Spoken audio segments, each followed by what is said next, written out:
Everyone says AI is accelerating, but OpenAI just hit the brakes on GPT 5.6 after a government request.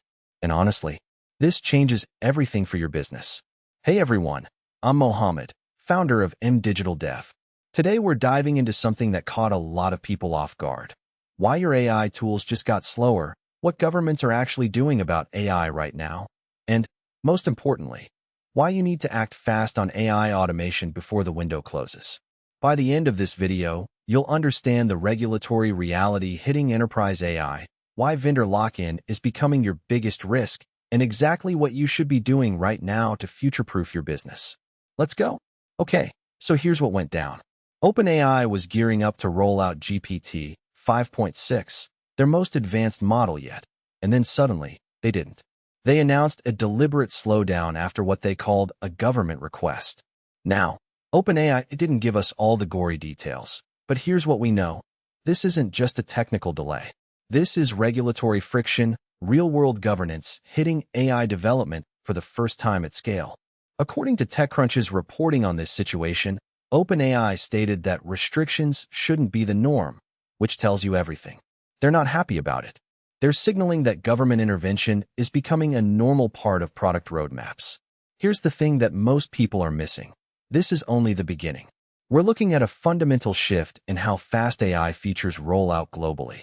OpenAI can't just launch GPT 5.6 everywhere anymore. They have to consider government feedback in different regions, compliance requirements, and political pressure. This means slower feature releases. This means less innovation velocity. This means the AI tools you're using today might not get better as fast as you thought they would. Let's zoom out for a second. What's actually driving this? Governments worldwide are waking up to AI. The EU's already got the AI Act. The US is getting more aggressive with oversight. China's been regulating for years. And now, we're seeing coordinated pressure on the biggest AI companies. The reality, enterprise AI deployments are becoming a regulatory hot potato. Your company's GPT integration, your AI automation workflow, your vendor relationships, they're all now subject to government approval, depending on where you operate.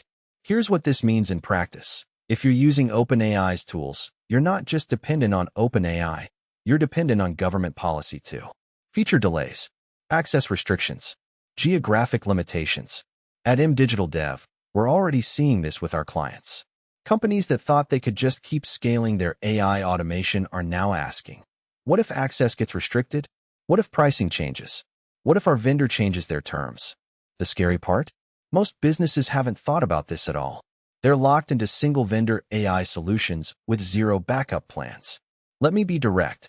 Vendor lock-in is the hidden crisis nobody's talking about. You're using OpenAI for customer service automation. You're using Claude for document processing. You're using Google's AI for data analysis. Everything's working great. But here's the problem. If regulations tighten and your primary vendor gets restricted in your region, you're stuck. You can't just switch overnight. Your workflows are built around their API.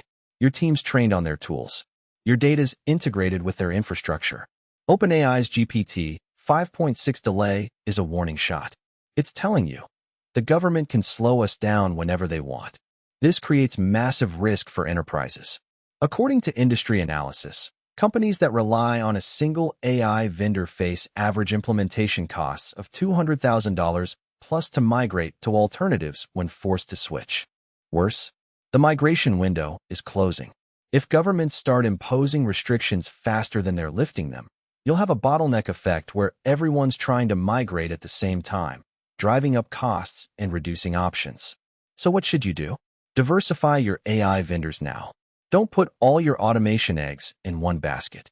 Use OpenAI for some workflows, but also integrate Claude, Google's AI, or smaller specialized models for critical functions. At Digital Dev, we help businesses design AI automation strategies that aren't vendor-dependent. We build redundancy. We future-proof workflows. Because the businesses that win in 2026 won't be the ones with the fanciest AI. They'll be the ones with the most resilient AI strategy. Here's the uncomfortable truth. The window for implementing AI automation at scale is closing. Right now, in 2026, there's still relative freedom. Regulations are hardening, but they're not fully locked down everywhere. You can still implement enterprise AI solutions without massive compliance overhead. But look at the trajectory. Governments are moving faster. Regulations are tightening. Vendor restrictions are increasing. In 12 months, maybe you can't access certain models without government approval. In 24 months, maybe you're looking at mandatory compliance audits for every AI workflow. The businesses that move now, that lock in their AI automation, that build redundancy, that audit their workflows, they'll have a massive competitive advantage over businesses that wait. Why? Because once regulations fully lock in, the cost of implementation goes up 3-5x. Implementation timelines get longer. Approval processes get slower. You have a window right now to automate your operations, reduce costs, and improve efficiency before the regulatory friction becomes too expensive to overcome. So here's the action plan. 3 things right now. First, audit your AI workflows. Document every single place you're using AI. What vendor? Which model? What's the business impact if that tool becomes unavailable? This takes 4 to 8 hours, and it's non-negotiable. You can't make strategy without this data.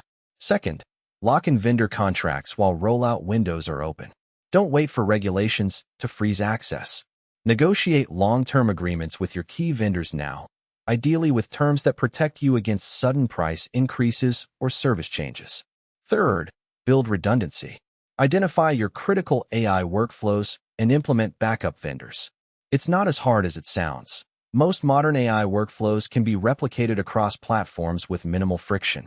The businesses winning right now aren't betting everything on OpenAI or Claude or any single vendor. They're treating AI like they treat cloud infrastructure, distributed, redundant, and vendor agnostic where possible. All right, comment below.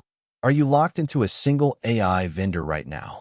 I want to know how many of you have actually thought about this risk.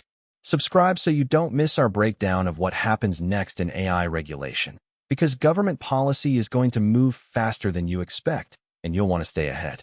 And visit mdigitaldev.com to learn how I can help your business audit, diversify, and automate with AI before the regulatory window closes. We've helped 50+ companies build future-proof AI strategies, and we can help you too. Next week, we're breaking down the AI tools governments are actually restricting right now, and the alternatives you should be using instead.